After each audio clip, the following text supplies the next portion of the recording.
Israeli বিমান ঘাঁটি ঝাঁঝরা করে দিয়েছে ইরান, খবর নিশ্চিত করল সিএনএন।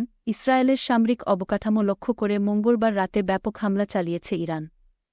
এর মধ্যে অন্যতম ছিল নেভাতিম বিমান ঘাঁটি। যুক্তরাষ্ট্রের সংবাদমাধ্যম সিএনএন হামলার ভিডিও বিশ্লেষণ করে জানিয়েছে, নেভাতিম ঘাঁটিতে অন্তত কয়েক ডজন মিসাইল ছুড়েছে ইরান, যেগুলো একের পর এক ঘাঁটিতে আঘাত হানতে দেখা গেছে। সংবাদমাধ্যমটি জানিয়েছে, তারা যে দুটি ভিডিও বিশ্লেষণ করেছে সেগুলোর মধ্যে একটি ধারণ করা হয়েছে আরাত আন্নাকাব শহর থেকে। এটি বিমান ঘাঁটির ঠিক দক্ষিণ দিকে অবস্থিত।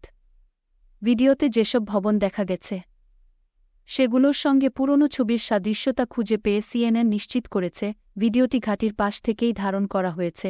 আকাশের উপর দিকে ধরা রাখা ক্যামেরায় ধরা পড়েছে কয়েক ডজন মিসাইল এই ঘাঁটির উপর পড়ছে।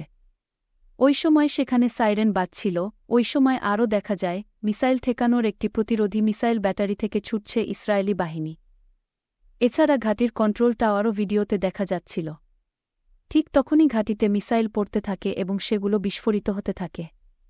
এরপর ওই ঘাঁটি থেকে ধোঁয়ার কুণ্ডলী বের হওয়া শুরু করে।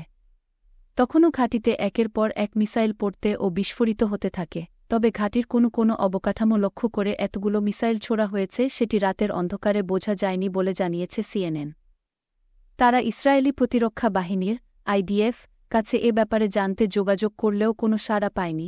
এর আগে গত 13 এপ্রিল দখলদার ইসরায়েলে মিসাইল ছুড়েছিল ইরান। সেবারও নেভাতিম নামের এই ঘাঁটিকে লক্ষ্য করা হয়েছিল, তবে ওই সময় ঘাঁটির ক্ষয়ক্ষতির পরিমাণ কম হয়েছিল।